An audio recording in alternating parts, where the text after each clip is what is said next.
మహిళలపై దాడులు చేస్తే సహించేది లేదని ముఖ్యమంత్రి చంద్రబాబు చెప్పారని మహిళా కమిషన్ చైర్పర్సన్ రాయపాటి శైలజ గుర్తు చేశారు. రాష్ట్రంలో జెన్సన్ వాయ్ కార్యక్రమాన్ని చేపట్టామని తెలిపారు. మహిళా కమిషన్ రాజకీయాలకు అతీతంగా పనిచేస్తుందన్న ఆమె ఎమ్మెల్యే శ్రీధర్ విషయంలో బాధితురాలకి అండగా ఉంటామని పేర్కొన్నారు.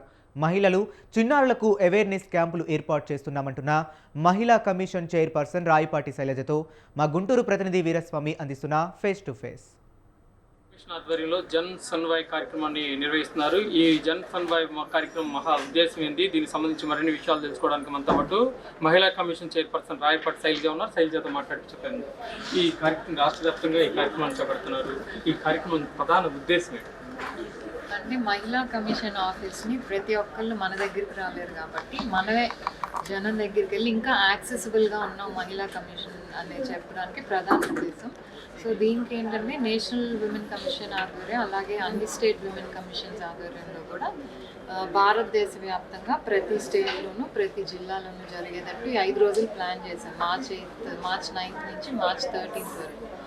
సో ఎందుకంటే మనం ఉన్నది మంగళగిరి మధ్యలో ఉన్నాం కాబట్టి చాలామంది ఆ దూరాభారాల ద్వారా అక్కడి నుంచి రాలేరు, ఇటు ఉత్తరాంధ్ర నుంచి కానీ ఇటు రాలేరు కాబట్టి సో మనం వాళ్ళ దగ్గరికి వెళ్తే తెలియని వాళ్ళకి కూడా ఓకే మనకి కమిషన్ ఉంది, ఏమైనా సమస్యలు ఉంటే మనం డైరెక్ట్గా వెళ్ళి చెప్పచ్చు అని మెయిన్ ఎజెండా కింద ఈ ప్రోగ్రామ్ చేస్తూ ఉన్నాం. ప్రధానంగా చూసుకున్నట్టు మాత్రం జనసేన ఎమ్మెల్యే అద్దిపల్లి శ్రీధర్ కేసు కూడా మీది వచ్చింది, కిరణ్ రాయ్ కేసులు కూడా ఇలాంటివి జరుగుతున్నాయి. దాదాపు ఆ కేసులో బాధితులు కూడా మిమ్మల్ని ఆశ్రయించింది. ఆ కేసు పురోగతి ఏంటి మేడం?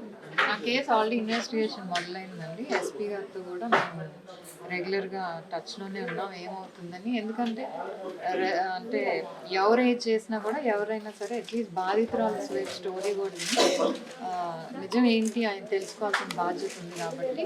సో అండ్ అలాగే పిటిషనర్, రెస్పాండెంట్ ఇద్దరు కూడా ఐ థింక్ కోర్టుని ఆశ్రయించి కోర్టులో కూడా జరుగుతూ ఉంది.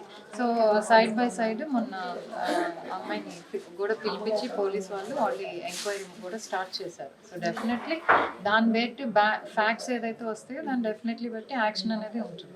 ప్రధానంగా చూసుకున్నట్టు మాత్రం కొన్ని చోట్ల మహిళల మీద దాడులు జరుగుతున్నాయి, కొన్ని చోట్ల కూడా బయటకు రాని పరిస్థితి ఉంది. కొంతమంది కూడా రాజకీయంగా ప్రోద్బలంతో కూడా వెనకడుగులు వేస్తున్నారు అనేది ఒక చర్చ నడుస్తుంది. అలాంటి వారికి ఎలాంటి సహకారం అందించబోతున్నారు, ఏం చెప్పబోతున్నారు మేడం?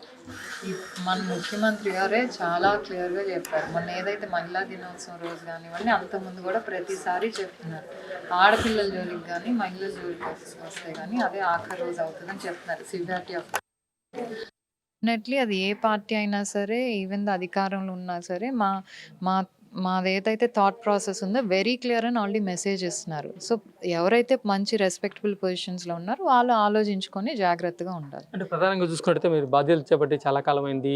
ఈ నేపథ్యంలో ఎక్కువగా 13 జిల్లాల్లో చూసుకుంటే మాత్రం ఎక్కువగా క్రైమ్ రేట్ కానీ మహిళల మీద దాడులు కానీ హెరాస్మెంట్ కానీ ఎలాంటి కేసులు ఏ జిల్లా నుంచి ఎక్కువగా వస్తున్నాయి అంటే ఏం చెప్తారు మేడం? అంటే జిల్లా వారిగా ఉండవండి. కొన్ని కేసెస్ మేబీ వైజాగ్ కొంచెం తక్కువగా ఉండొచ్చు, కొన్ని జిల్లాల్లో అక్కడ ఉండే వాతావరణం బట్టి కల్చర్ని బట్టి కూడా ఉంటాయి. మనకు వచ్చే ఎక్కువ కేసెస్ మేబీ డొమెస్టిక్ వైలెన్స్ కానివ్వండి, లేకపోతే కొన్ని చోట్ల ఏంటంటే హెరాస్మెంట్ కూడా వస్తున్నాయి. Within office spaces sexual harassment ఇవన్నీ, లేకపోతే civil issues attack. Civil issues usually మేము అందుకే అన్లెస్ ఆమెకి ఏమన్నా ప్రాణహాని అలాంటిది ఉంటే తప్పితే మేము ఇన్వాల్వ్ అవుతాం తప్పితే రెగ్యులర్ సివిల్ ఇష్యూస్లో మేము ఇన్వాల్వ్. సో యూజువలీ ఇలాంటి కేసెస్ ఎక్కువ వస్తున్నాయి. సో దీని మీద ఏంటంటే మనం అవేర్నెస్ చేయటం కానీ, ఎందుకంటే ఇప్పుడు గవర్నమెంట్ తీసుకునే యాక్షన్స్ వల్ల కూడా చిన్నపిల్లల మీద పాక్సో కేసులు కూడా చాలామంది కూడా భయపడుతున్నారు. ఈవెన్ సో అలాంటి కల్చర్ కనుక మనం తీసుకొస్తే డెఫినెట్లీ ఇష్యూస్ కూడా తగ్గిపోతాయి. ప్రధానంగా చూసుకుంటే మాత్రం ఇప్పుడు మార్కాపురం జిల్లాలో చూసుకుంటే జిల్లాగా అయింది. ఆ జిల్లాలో కూడా మారుమూల ప్రాంతాలు, శ్రీకాకుళంలో వెనకబడిన ప్రాంతాలు చాలా ఉన్నాయి. వాటన్నిటిలో కూడా చూసుకుంటే మాత్రం మహిళల విషయంలో కూడా అవేర్నెస్ క్యాంపులు పెట్టాల్సిన అవసరం ఎంతైనా ఉంది. వాటి మీద దృష్టి సారించే అవకాశం ఉందా మహిళా కమిషన్ అంటే ఏం చెప్తారు?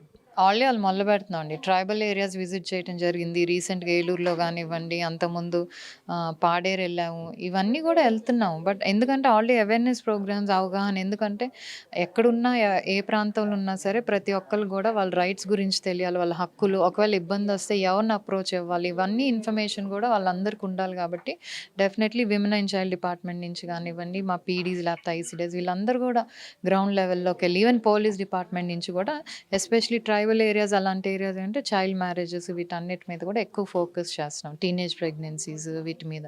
సో ఆ విషయంగా కూడా మేము కమిషన్ ఈ కాలేజెస్ యూనివర్సిటీస్తో టైఅప్ అయ్యి వాళ్ళని కూడా ఎంగేజ్ చేసి ఇంకా ఈ అవగాహన ప్రోగ్రామ్స్ ఎక్కువగా చేస్తాం. ఇది మొత్తంగా చూసుకున్నట్టు మాత్రం మహిళా కమిషన్ చైర్పర్సన్ రాయపాటి శైలజ చెబుతున్న పరిస్థితి. అదేవిధంగా చూసుకున్నట్టు మాత్రం రాజకీయాలకు అతీతంగా రాజ్యాంగబద్ధంగా మహిళా కమిషన్ పనిచేస్తుందంటున్నారు. అదేవిధంగా చూసుకున్నట్టు మాత్రం ప్రభుత్వం తప్పనిసరిగా మాత్రం ఎవరైనా తప్పు చేస్తే మాత్రం సహించేది లేదని తన అభిప్రాయం వ్యక్తం చేస్తున్న పరిస్థితి నెలకొంది. దీంతో పాటు చూసుకున్నట్టు మాత్రం మారుమూల జిల్లాలో అదేవిధంగా వెనకబడిన జిల్లాల్లో కూడా అవేర్నెస్ క్యాంపులు ఎక్కువగా పెడుతున్నామని తన అభిప్రాయం వ్యక్తం చేస్తున్నారు. ఇది మొత్తంగా చూసుకున్నట్టు ఇక్కడ తాజా పరిస్థితి. కెమెరా శ్రీనివాస్తో వీరాస్వామి, స్వతంత్ర న్యూస్, గుంటూరు.